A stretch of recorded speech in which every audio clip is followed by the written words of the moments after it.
Hi, everybody. It's Stacy Sobel with Salon Today, and I'm here with another data-driven promotion about what we're going to be talking about at this data-driven. And this is our succession panel. I'm really excited about putting this one together. We have 3 different salons with 3 unique stories about how they have transferred ownership from one owner to another, and they have very unique stories. And I'm going to go have them each share a little bit of that story, and then we'll talk about what we're going to talk about on the panel. So Rebecca, you're with Lords and Ladies. Tell us a little bit about that transfer of power and how that's happening in your business. Sure. Well, after about 36 years in business and 7 locations, our founder, Terry Durr, actually franchised each location. And we had some of our most successful hairdressers purchase the location where they built their career. And now we're running a great franchise organization. Great. And then, so you have multiple new owners. We have 7 new owners, yep. New owners and a franchisee model with a central base of support services.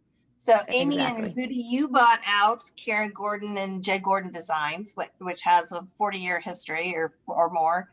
And you have an existing salon. So tell us a little bit about your story. Yeah, so we've been operating a salon in Chicago for just over 3 years. And things have gone quite well for us. And we were looking for a second location, and we were in touch with Karen, who wasn't even selling her salon, and posed the question to us if we'd be interested. And we were, and we through quite a long negotiation, we made it, and we're all here, together. And Karen actually stayed on as a colorist and a consultant for us. So. Yeah, we're the happy new owners of this 47-year-old salon, Jay Gordon Designs, and we're integrating the 2 companies right now. And then Chris, you had a more slow transition of buyout with Kendall and Beatte Ong from Main Attraction, and had that structured over many years. So tell us a little bit about. And you worked in the salon beforehand. So. Our story was unique. I actually started in the company in 2008 as an assistant. So I swept hair and, graduated their training program, and then eventually worked my way into one of the educators and then into management. And then ultimately I wanted to be an owner, and we kind of landed on an agreement that we would buy them out over a long period of time because they weren't quite ready to retire when I approached them with it. And honestly, I wasn't quite ready to be the sole owner either. And so we negotiated over a long period of time, kind of how we were going to do it. And we actually established a 9-year buyout with them.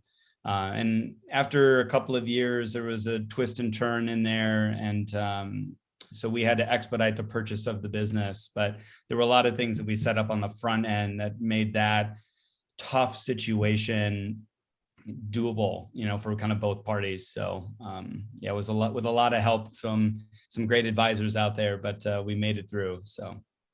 And speaking of great advisors, we've added April McDaniel to this panel because she is with Kopsa Otte and is an expert in this area. So, and then you actually helped Chris and Kendall and Beatte on their transfer, but you do that with other owners. So we're going to throw you all the tough questions on this panel, and talk about what you anticipate talking about on this panel.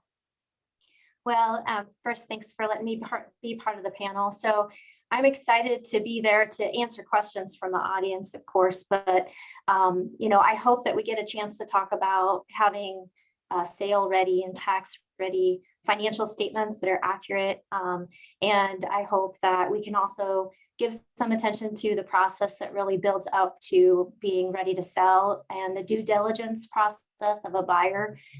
Maybe talk about the difference between a stock and an asset sale, the difference between the buyer wanting something and the seller wanting something completely different when we talk about goodwill and things like that. So I'm looking forward to being on the panel to talk about those probably a little bit difficult questions that come along with a purchase or a sell when we talk about taxes. So, yep. Well, great. Well, thank you, everybody.